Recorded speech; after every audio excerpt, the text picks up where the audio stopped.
The lesson learned from the very beginning of this fight is how important it is to set up your punches in boxing. There's many ways of doing it, whether it be with hand control, feints, foot movement, head movement, and so on, but the reason this is important also boils down to what happens when you don't set up your punches. Right-handed fighter. Here's the right hand counter by Mayweather. So as we see, both guys are in a neutral position. Neither guy is in an advantageous position, and you see as they're shooting their jabs towards each other's lead hands, you see Whitaker shoots the left hand without a setup, and Roger Mayweather's easily able to counter over the top because there is no setup. Counter by Mayweather.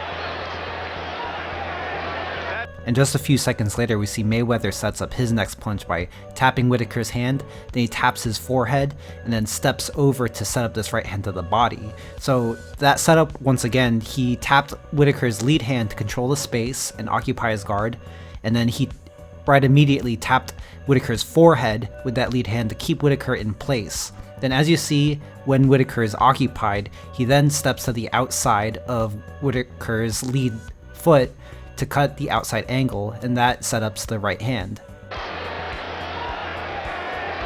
That position, Pernell Whitaker has not been able to knock out an opponent in his last 4 fights. Does he have the power to take advantage of Mayweather? So once again, we see both guys trying to probe at each other's lead hand to get an advantageous position, try to set up their next punch. But as you see here, Mayweather's going to set up his punch by probing at the guard to occupy Whitaker's guard, and he sets up another right hand to the body. But you see Whitaker comes back again here, doesn't set up a punch, just throws a naked left hand to the body, gets countered easily over the top by Mayweather. So really all of this boils down to Mayweather did set up his punch and didn't get countered, and Whitaker didn't set up his punch and did get countered. The punch and then let his own hands go. Good body punch. The punch and then let his own hands go. Good body punch. So while Pernell Whitaker still doesn't set up his punch here, he still makes a bit of an adjustment in the very next exchange. Whitaker, after all, was known for his defense, not his offense. Just because he didn't display the best ways of setting up his punches doesn't mean he isn't a fantastic fighter. As you see here, Whitaker does the exact thing as the last exchange. He shoots the straight left downstairs, but instead anticipates the counter over the top and slips it to the outside, effectively turning Mayweather in the process.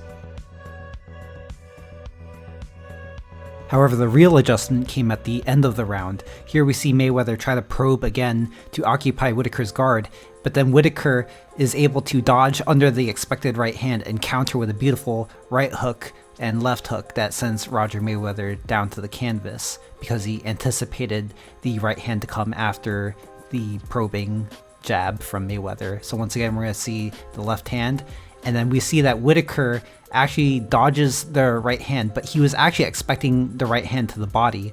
As you see, he is trying to protect himself with his elbow, but he doesn't expose his head because he keeps his earmuffs up and actually slips his head over to the side, so that way he protects both his body and his head. He doesn't reach down with his glove, and then you see him shoot the right hook counter and then the left hand beautiful counter that sends Roger Mayweather down to the canvas.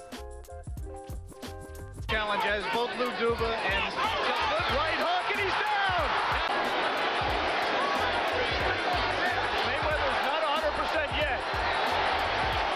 He's tying up Whitaker. So as we could see, Roger Mayweather still hasn't recovered yet in the next round after that knockdown. So you see he's holding and controlling Pernell Whitaker, and he buys himself some time by doing this, but he only clinches on one side of Pernell Whitaker so that the ref doesn't break them up. He lets them keep working as long as one side is free.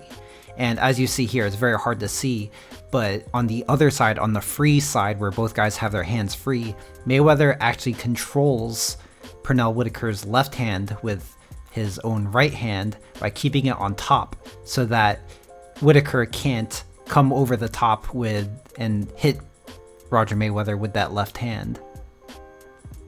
And so by controlling his left hand, as you see, when Whitaker pulls his left hand back so that he could use it, Mayweather feels him pull it back, loading up his left hand, and is able to get it out of the way, and instead the ref gets hit by the punch instead. Oh!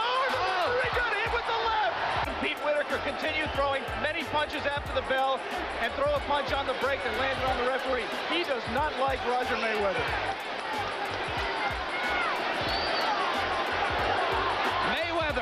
So we see the exact same thing here. Mayweather sets up the right hand to the body by probing first to the guard of Whitaker, but we actually see that Whitaker doesn't counter this time, and this is because Mayweather did the small adjustment of actually stepping on Whitaker's foot to keep him in place and prevent him from countering.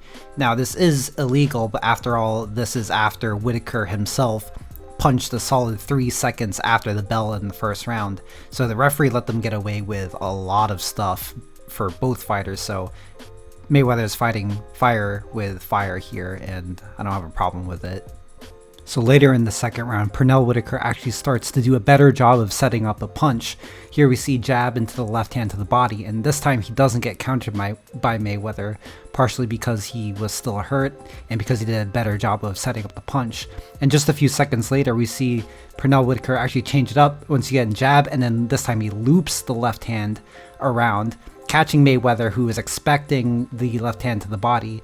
So again, we're going to see Whitaker set up the left hand to the body by throwing the jab to the guard first, freezes Mayweather, and then shoots the jab to the body, or the left hand to the body. But just a few seconds later, we're going to see him shoot the jab the same way, and you see Mayweather actually drops his glove to protect his body, and Whitaker just loops the left hand around. So brilliant setups for his punches.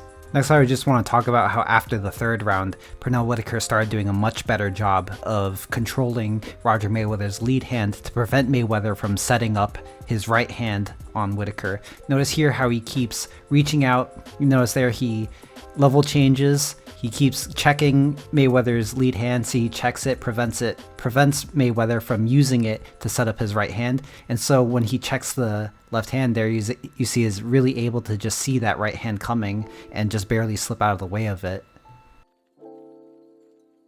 So by the third round, there seemed to have been a bit of a shift in the pace of the fight, where Pernell Whitaker found that he had a lot more success fighting on the inside and trying to wear down Mayweather, who was still hurt from the knockdown in the first round. And Mayweather was trying to stay on the outside so he could continue to set up shots on Pernell Whitaker. So by fighting on the inside, Whitaker found that he was also able to prevent Mayweather from setting up these shots, and Mayweather was trying to find his way on the outside. So this was like a struggle between the two for the rest of the fight. So Whitaker steps in with a 1-2 and then ducks under the expected counter, and this is just so that he could get onto the inside where he could begin doing inside fighting. As you see, both guys are trying to get for a better position. They're both fighting for a better position, controlling each other's arms, trying to land shots on the inside. You see a beautiful left uppercut to the body from Whitaker on the inside, and he's fighting on the inside because Mayweather has a very long reach advantage and seemed to have done better using that reach advantage to set up shots on the outside. And you're going to see here Whitaker is going to do the right hook to the body, beautiful right hook, pushes off with the elbow, and then lifts his head up with an uppercut.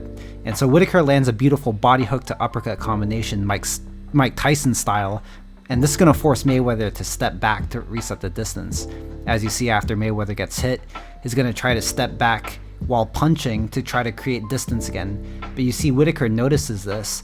He knows Mayweather is going to try to create distance, so you see he immediately chases him down and smothers him again.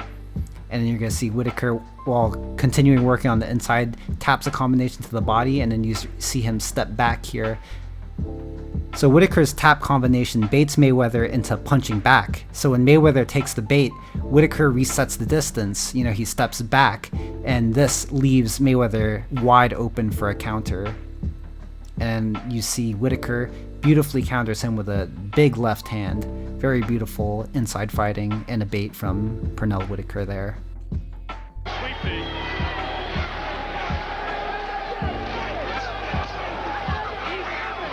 Left hand to the body by Mayweather, a good cracking right hand. So just as I said, Whitaker knew that he was doing better while fighting on the inside, and Roger Mayweather knew that he was doing better while setting up shots from the outside with that longer reach. So here you're going to see Whitaker try to set up another left hand to get onto the inside. He's going to shoot this left hand, and then he's going to try to go onto the inside by ducking under the counter. But you see Mayweather is going to counter with the left hook, and you notice he steps back there. He steps back to reset the distance so that he could keep Whitaker once again on the outside at the end of his lead hand. So once he does that, you notice that Whitaker is not able to connect with there, and you see Mayweather land a beautiful right hand counter because he's able to keep Whitaker on the outside, counter his left hand there. Very beautiful adjustment from Roger Mayweather. Alright, so this was only covering the first half of the fight, which went on to become a chess match of Whitaker trying to work on the inside and Mayweather trying to keep on the outside. There was more going on than the rest of the fight, which I may go over in a part 2 of this video, but that would be for another time. So anyways, if you liked what you saw, please leave a like, subscribe to the channel if you're new, and I'll see you guys all in the next video. Thank you all for watching.